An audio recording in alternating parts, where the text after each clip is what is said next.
Amém? Os irmãos poderão começar a abrir as suas Bíblias no livro de Mateus, capítulo de número 7.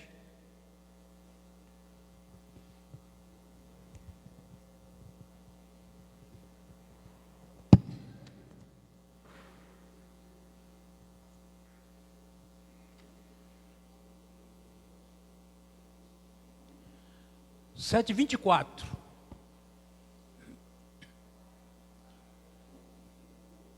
Eu sei que se os irmãos não encontraram na Bíblia, está na tela, né? Amém? Portanto, quem ouve estas minhas palavras e as pratica é como um homem prudente, que construiu a sua casa sobre a rocha.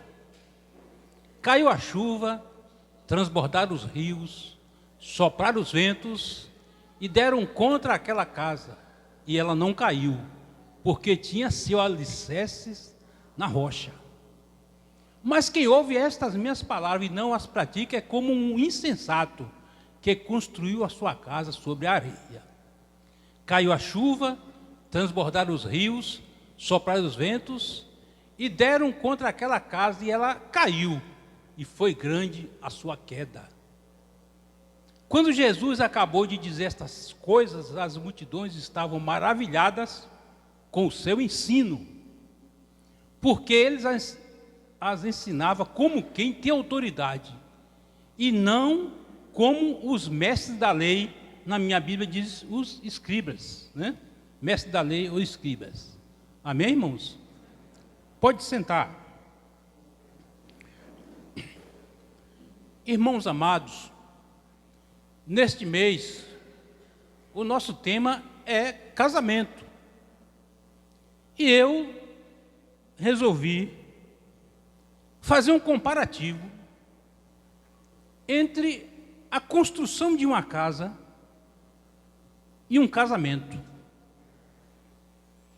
Se os irmãos perceberem, a construção de uma casa precisa de uma sustentação, base, colunas, vigas.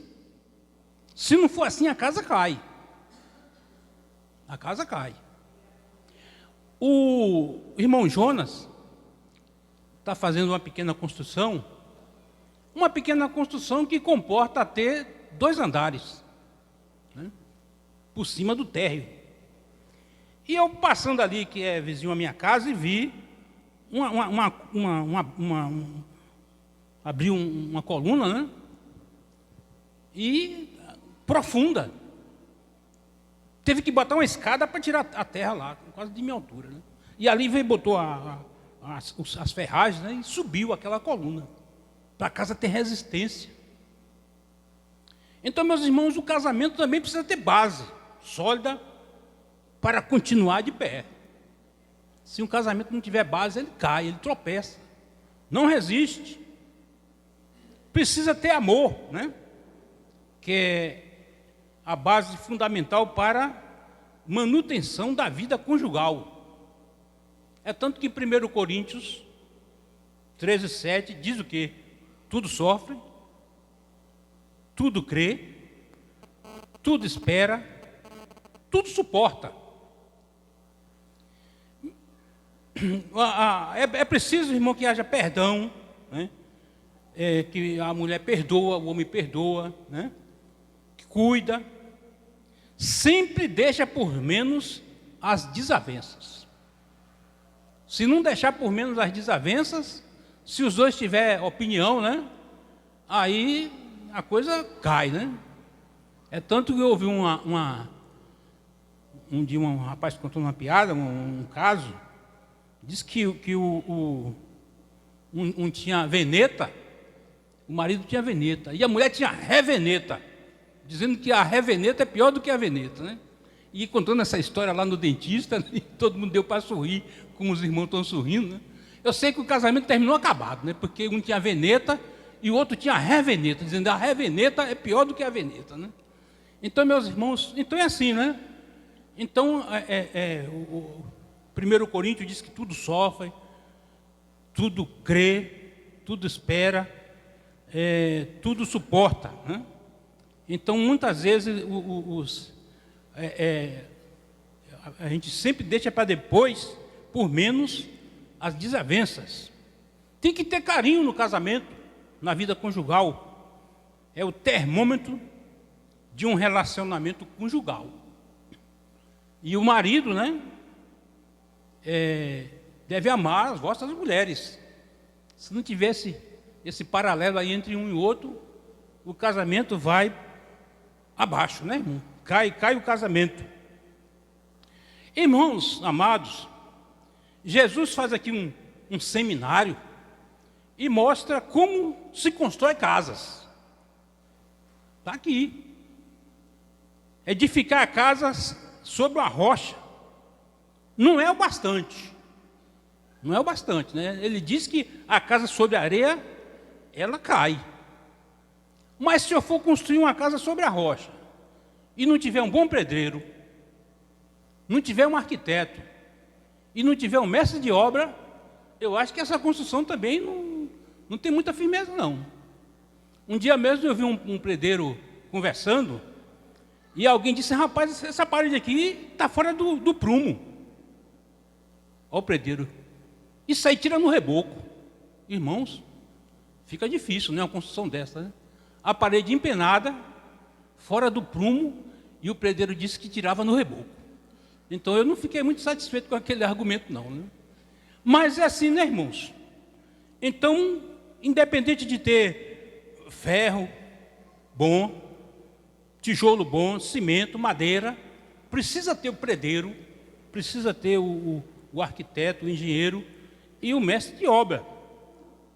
Então, meus irmãos, uma boa relação no casamento é preciso também ter prudência para uma boa relação conjugal. Precisa ter prudência. Observe que os patriarcas tiveram problemas no seu casamento. Abraão não gerou filho com sua esposa. Qual foi o conselho que ele recebeu de Sara? Vai se deitar com a empregada. Foi o conselho de Sara. Porque o casal não tinha filhos, irmãos. Abraão aceitou aquela proposta. Nasceu o filho com a empregada, depois nasceu o filho com Sara, né, ele em conjunto com Sara, e os irmãos viram a confusão que deu. Resultado, Abraão teve que mandar a empregada embora com o filho adolescente. Vai embora porque está tendo muita discórdia aqui na casa, aqui no lar, né? Então foi essa a situação de Abraão com Sara, mas teve mais outro também que teve problema no seu casamento. Isaac tinha preferência por Esaú, irmãos. Gostava mais de Esaú, que era casado com Rebeca. Rebeca, por sua vez, gostava de Jacó. Olha a confusão no lar. A mulher gostava de Jacó, de Esaú, né? De Jacó, gostava de Jacó. Isaac gostava de Esaú. Olha a confusão. Então, irmãos, não está na minha época, mas a gente pode deduzir que aqueles dois casais, muitas vezes, dormiram em camas separadas, né? Devido à confusão naquele lar. Mas aqui nós encontramos essa parábola, que é uma narrativa alegórica, que transmite, irmãos, uma mensagem indireta. Então, por isso é que eu estou fazendo esse comparativo entre um casamento e uma construção. Porque eu sei que se uma construção não tiver uma base boa, ela cai. E um casamento sem base também tropeça. Graças a Deus tem casamento aqui longos, né? Eu, esse ano mesmo, faço 40 anos. A minha irmã Iraci tem mais do que isso. Eu sei que o pastor Júlio também já superou esses 40. Né, pastor? Mas é assim, irmãos. Nós temos uma base, né? Se você quiser um casamento longo e se não tiver uma base, a coisa não fica de pé. É como eu falei dos irmãos daquele casal, né? Diz que a mulher um tinha veneta e o outro tinha a reveneta, que é pior do que a veneta. Aí falava uma coisa, não tinha acordo nenhum, né? Então, amados irmãos, Ao construir uma casa, enfrentamos dificuldades, né? Embates, lutas, sofrimentos, aflições, principalmente quando não se tem um real para ir até o fim. Começa a construção e para, né? A minha casa mesmo, até hoje ainda estou fazendo coisa lá, né? Porque às vezes eu começo, né? Comecei o quarto, botei o telhado e parei, né? Depois fui lá, botei a cerâmica, botei a fiação, botei a parte elétrica. Eu sei que graças a Deus, que consegui terminar, mas foi longos anos nessa construção, né? Então, acho que o casamento é assim, né? Se você não tiver base, você tropeça e o casamento dura pouco tempo, né? Então, amados irmãos, né? Eu vejo um exemplo, eu fui em um casamento católico, irmãos. Eu fui. Aí o padre, na época, chegou para o rapaz e disse assim: o que é que você acha dela? É bonita? Bonita, né? Bonita. Sim, eu te pergunto, e daqui a 8 anos, você vai sustentar essa resposta?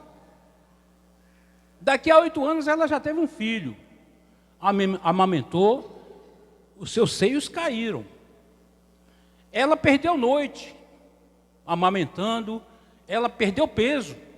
Não é mais aquela moça que você está vendo hoje. Nem que sabe 4 ou 5 quilos ela vai perder depois que criar filhos. Ela teve filhos, o patrão não quis mais, demitiu ela.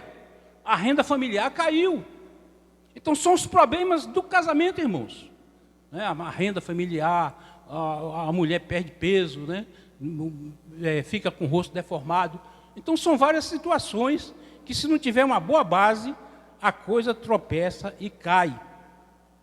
Ao construir uma família, tem várias etapas que ajudam a manter a relação sadia e a comunhão com Deus em harmonia, né? Então são várias etapas.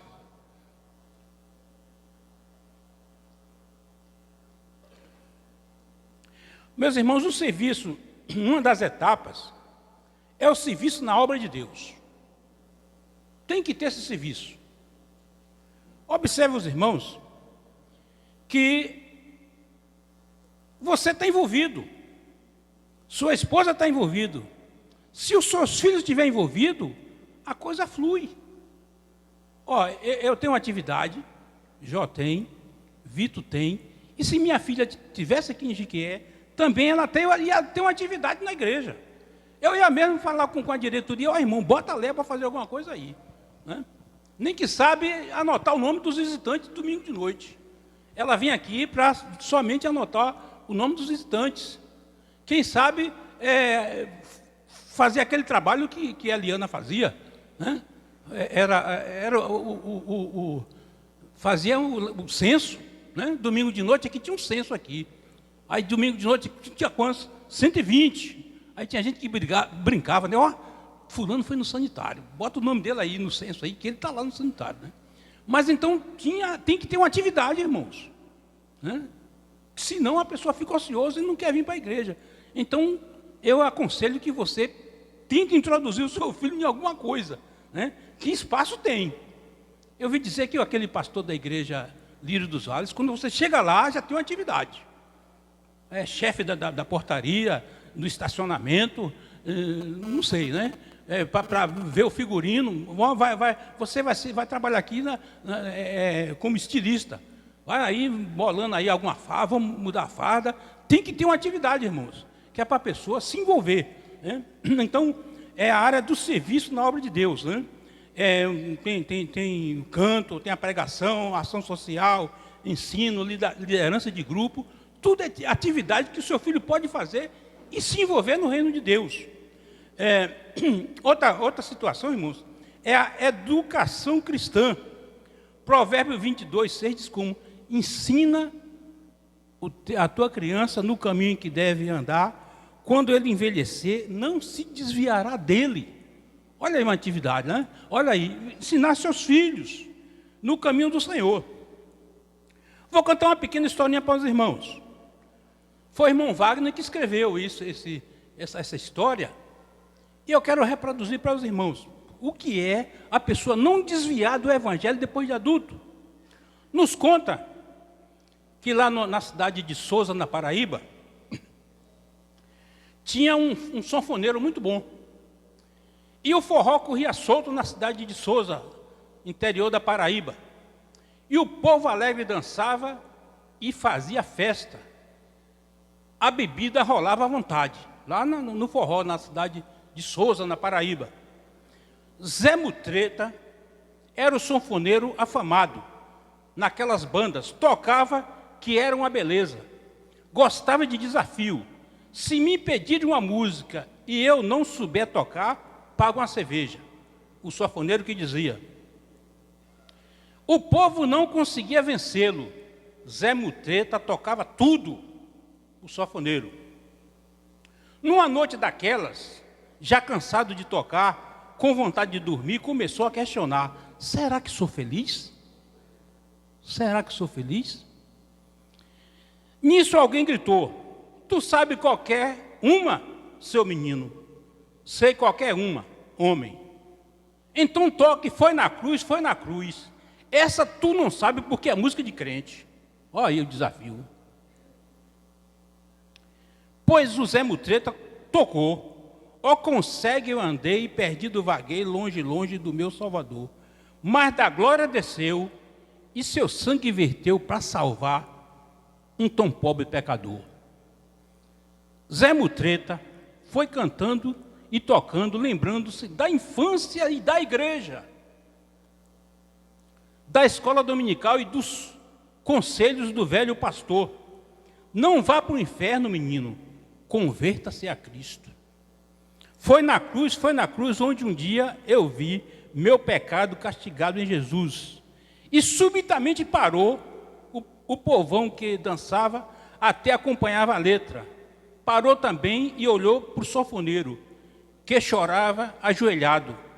Foi ali pela fé que meus olhos abri.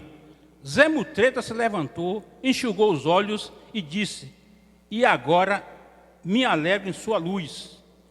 Em seguida falou: esse foi meu último forró. Levei a vida toda como um pecador cego.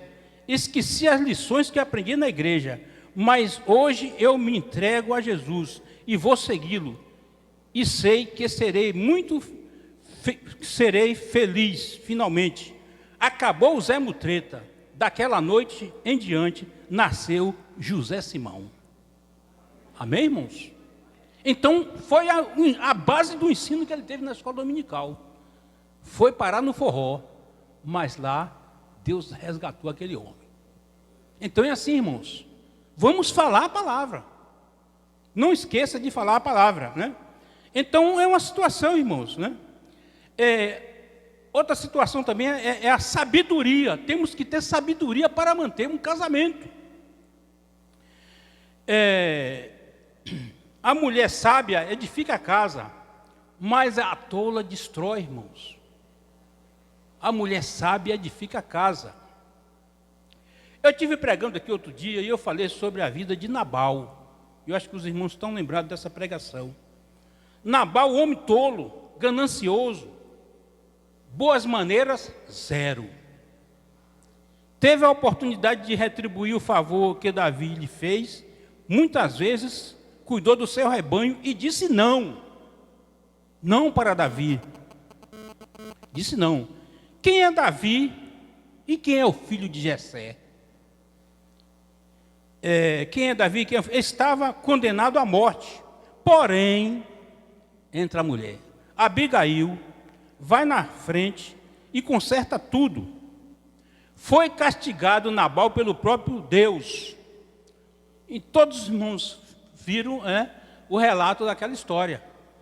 E depois que a mulher ficou viúva, o Davi foi lá e casou com ela, né? Então ela foi recompensada. Mas eu tenho outra situação aqui, né? No próprio livro que nós lemos, no texto que nós lemos, fala de um povo sábio. Como é que a Bíblia diz assim, ó?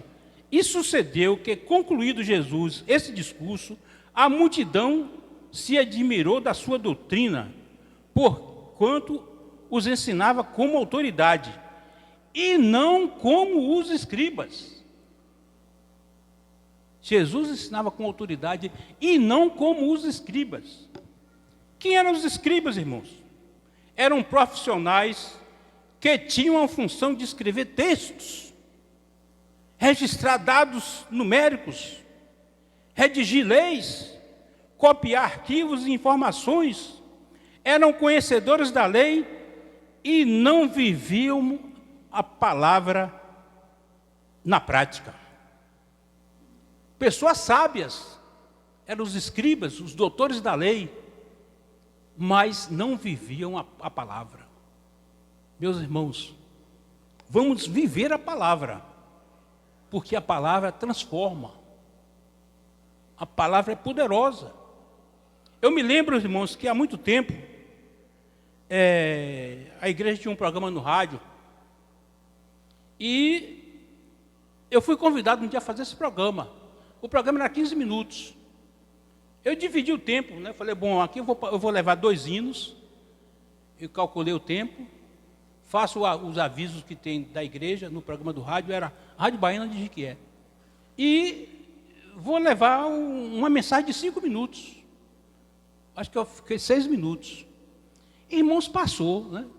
E depois, não fiz o apelo, porque eu não podia fazer o apelo no programa do rádio.